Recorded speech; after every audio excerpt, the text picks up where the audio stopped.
Good morning everyone. Tara, basa na tayo ng ating libro guys. Kapwa Filipino, magbasa na tayo ng ating sariling history book. History of the Filipino People by Agoncillo and Guerrero.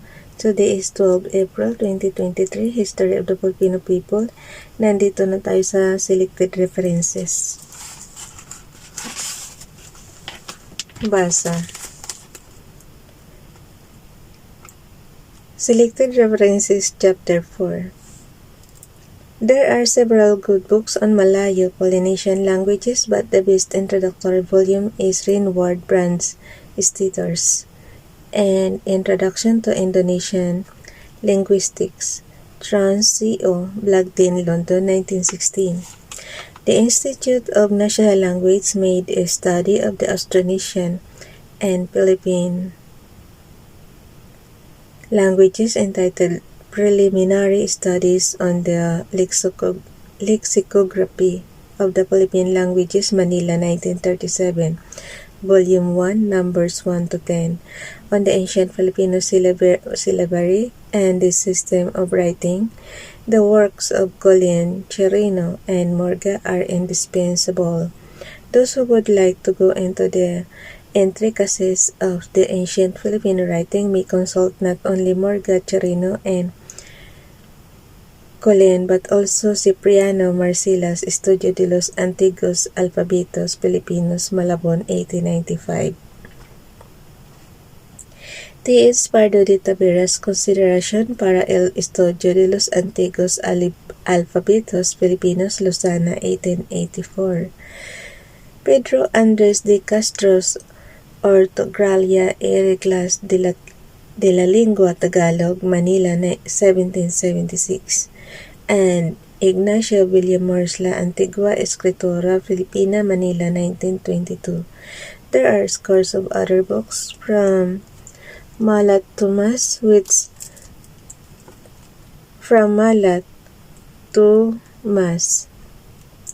which include samples of the ancient Filipino writing, but most of them are superficial. On Tagalog literature, Epifanio de los Santos. Alam mo yung EDSA guys, ano pala yan? Epifanio de los Santos pala yan. Yung ating pangalan sa kalsada dyan sa EDSA. Ang totoo palang pangalan niya is Epifanio de los Santos. Pina-exit.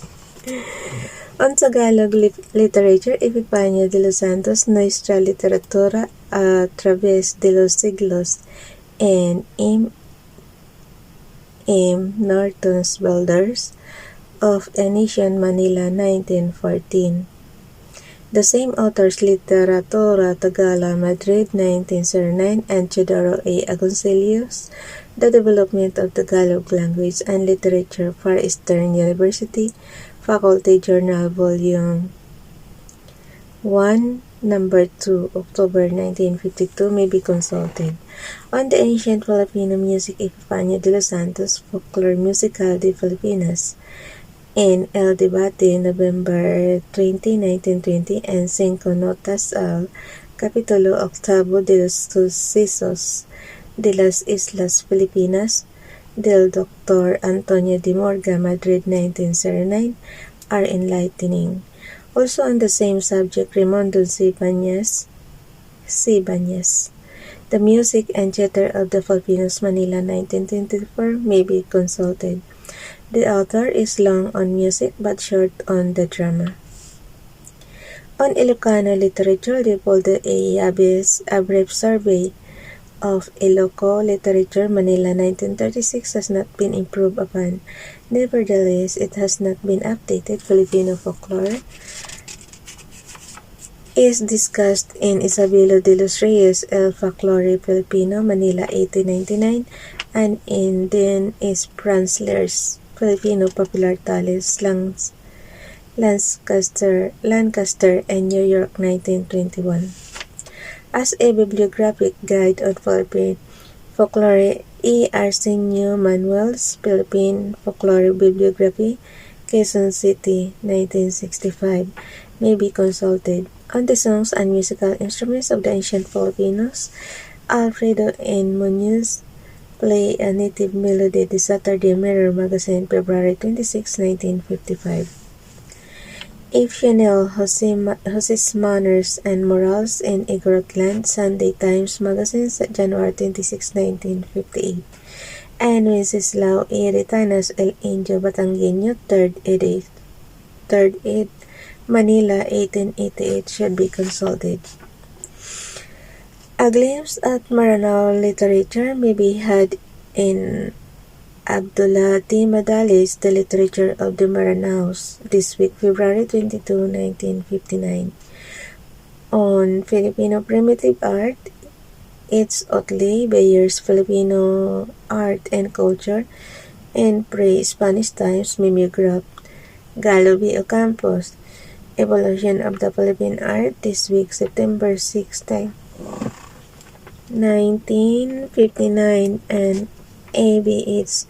Hardendorf's 2 articles, Ifuga Wood Carving and the Art of the Lanao Moros, the Philippine Quarterly, September 1951 and September 1953, respectively, are probably the best on this subject.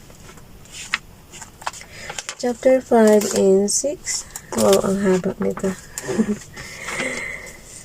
Chapter 5 and 6, practically every phase of the age of discovery, exploration, and conquest receives detailed treatment in competently written books on modern European history,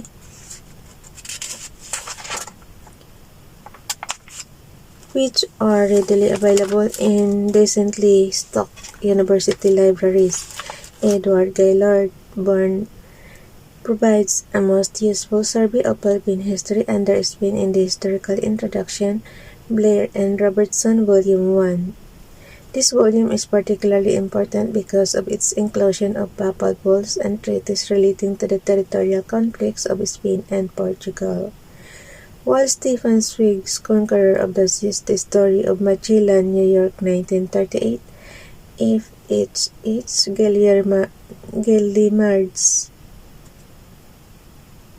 Gallimard's The Life of Ferdinand Magellan and the First Circumnavigation of the Globe, 1480 to 1521, London, 1819.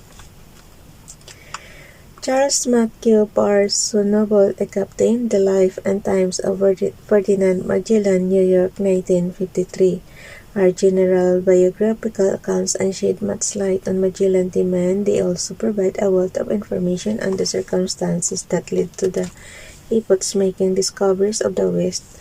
Charles A. Noel ed. gives 3 contemporary accounts of Magellan's voyage around the world, Evanston, 1962. So nag-around the world pala talaga si Magellan. Yung nakadiscover sa Philippines, pero actually yung Philippines meron ng tao noon pa before Magellan came. The most important published Spanish, sana hindi na lang nila na-discover kasi sinakop kami ng kulang-kulang 400 years. Pagka ibalik mo lang yung nakaraan ba, sana hindi na lang tayo sinakop ng Spanish. The most important published Spanish sources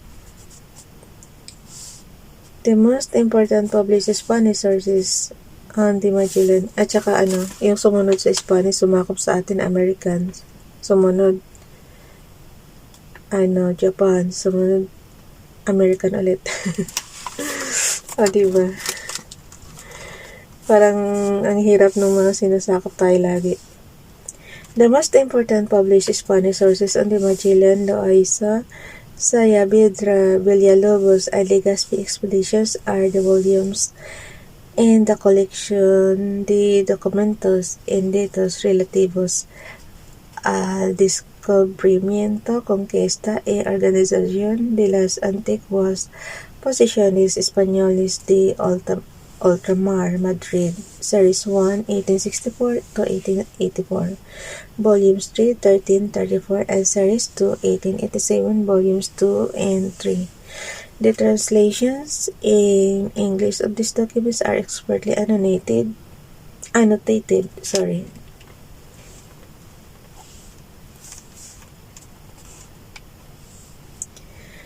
are expertly annotated in Blair and Robertson Volume 1, 2, 33, and 34 to the reader. With little knowledge of Spanish, they are absolutely indispensable. Much of the important correspondence between Legazpi and key Spanish officials is published in Volume 3 of Blair and Robertson. Andrew Sharp's Adventurous Armada, New Zealand, 1961, is a readable and reliable contemporary rendering of the Legazpi expedition. Edward G. McCarthy's Spanish beginnings in the Philippines, 1564 to 1572. Washington, 1943, is also useful for an account of Legazpi's voyage and early years of the Spanish regime. The first 7 chapters of Onofre de Corpus, The Bureaucracy in the Philippines, University of the Philippines, 1957, is an exhaustive and admirable study of the structure of the Spanish colonial government, but it has since been superseded in magnitude and perceptiveness by Eliodoro G. Robles. The Philippines in the 19th Century, Quezon City, 1969. A scholarly dissertation on the forces and aspects of 19th century Philippines that reviews for the general reader political and economic developments during the 17th and 18th centuries in the Philippines. Disparate but useful materials relevant to the period are Charles Henry Cunningham's The Audiencia in the Spanish Colonies, as illustrated by the Audiencia in Manila, 1583 to 1800. Berkeley, 1919, now a very rare volume. David P. Barros, the Governor-General of the Philippines under Spain and the United States, in its Morse Stephens and Herbert Ableton. It's the Pacific Ocean in History, New York, 1917. The avid student of history interested in the laws enacted for but were never implemented in the Philippines is referred to Miguel Rodriguez Bird's confusing and disarranged volumes of Diccionario de la Administración de Filipinas, Manila, 1888-1893.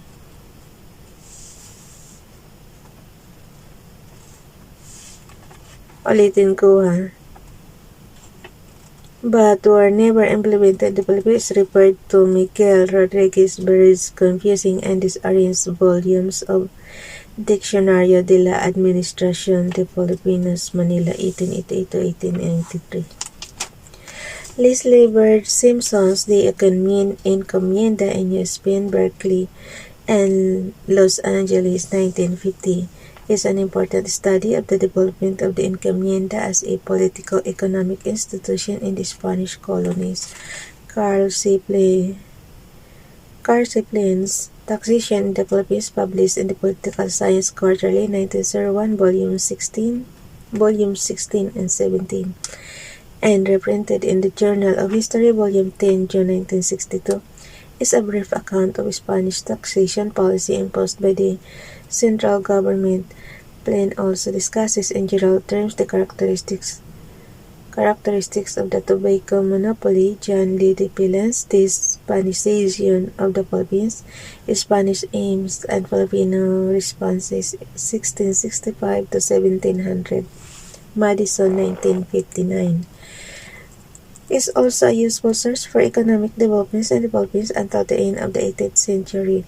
William Scores, The Manila Galleon, New York, 1939. Easters. Paano ba basa ito?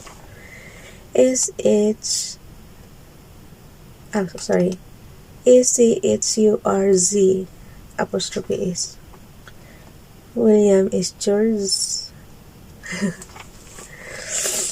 The Manila Galleon, New York, 1939 is still the best and only definitive work on the subject. Some use can be made of Benito Legarda Jr.'s 2.5 centuries of the galleon trade in Philippine Studies, December 1955.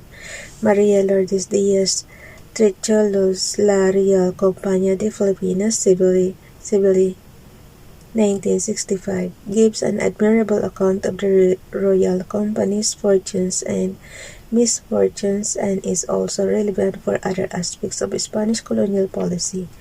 It remains the authoritative work on the subject because of its masterful use of primary materials in the archives of the Indies and Savory.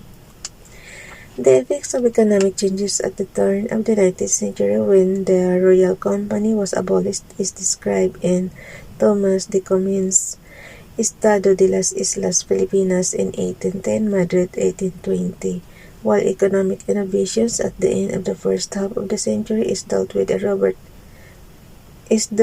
in Robert McMeeking's Recollections of Manila and the Philippines during 1848 to 1850, London 1851. Antonio Marigidor and J. Warren Mason's Commercial Progress in the Philippine Islands, London 1905. Guys, magbasa rin kayo para masundan nyo ako dito. Puro pangalan to, kaya mahirap.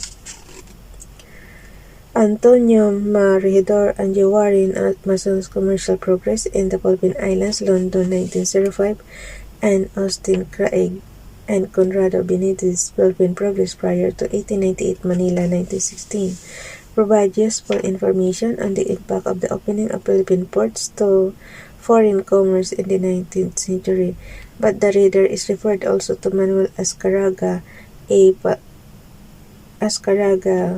Palmero's La Libertad de Comercio en las Islas Filipinas, Madrid 1892. Horacio de la Costas de Jesus in the Philippines, 1518 to 1768, Cambridge, 1961, is an exhaustive history of the religious order history of the religious order until its expulsion from the Philippines and mixed use of the archival collection of the Society of Jesus. For other religious orders, the reader is referred to T.H. Pardo de Taveras, Biblioteca Filipina, Washington, 1903, for a list of sources on the history of the religious missions in the Philippines, most of which are unfortunately no longer extant or are very rare. Encarnacion Alzuda's A History of Education in the Philippines, 1565 to 1930, Manila, 1932, is still the only relevant work on the state of education during the Spanish regime. Rafael Bernal's The Intellectual Background of the Conquistador and the Moro, A Possibility for Folklore Theater, in his Prologue to Philippine History, Manila, 1969, is a study of Filipino acculturation to Spanish-Mexican influences, whose results the Philippines a century hence first published in La Solidaridad. Ulitin ko guys. Whose results the Philippines a century hence first published in La Solidaridad, September 1889, February 1890. And The Indolence of the Filipinos, competently translated by Encarnacion Alzuna, criticized the colonial relationship between the Philippines and Spain and lament the detrimental effects of Hispanization. Simon de Anda y Salazar's Memorial to the Spanish Government, April 12, 1768, in Volume 50 of Blair and Robertson deplores the inimical consequences of Spanish misrule, as does Francisco Leandro de Viana, Royal Fiscal in Manila, in his Memorial of 1765, available in Volume 48 of Blair and Robertson, and his Memorial to the King, May 1767, in Volume 50 of Blair and Robertson. The suppressed third volume of Sitibaldo Dimas, entitled Report on the Condition in the Philippines, in 1842, translated by Carlos Botor, Manila, 1963, denounces Spanish maladministration in the Philippines and warns Spain that steps should be taken to institute reforms if she does not want to lose the colony. Marcelo Estelpilars, La Soberania Monacal, Barcelona 1889, translated admirably by Encarnacion Alzona, and entitled Monastic Supremacy in the Philippines, Manila 1957, exposes monastic supremacy and prior preponderance in the Philippines. The obscurantism resulting from the overwhelming influence of the priors is discussed with clarity and detail by T.H. Pardo de Taveras, El legado de el ignorantismo, a public lecture delivered in 1920 and ably translated by Encarnacion Alzona, found in Teodoro A. Agoncillo's Readings in Philippine Cultural History.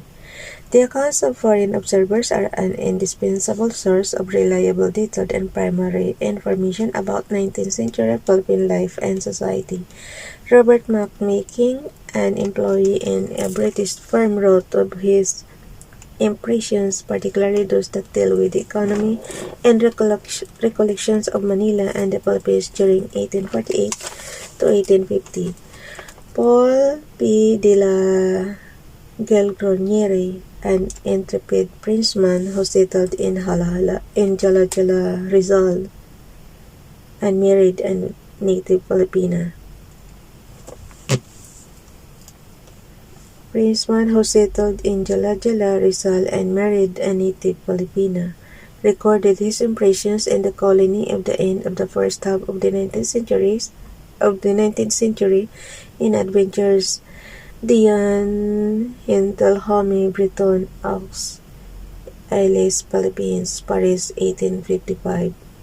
The notes of Nicolas Lone, British consul in Iloilo, a Britisher in the Philippines, Manila, 1964, and W. Gifford Palgravis, far off Eden Isles, Country Life in the Philippines 50 years ago by a British consul, Manila, 1929, are also useful. Sir John Boring's A Visit to the Philippine Islands, London, 1859, provides insight into the workings of Philippine society.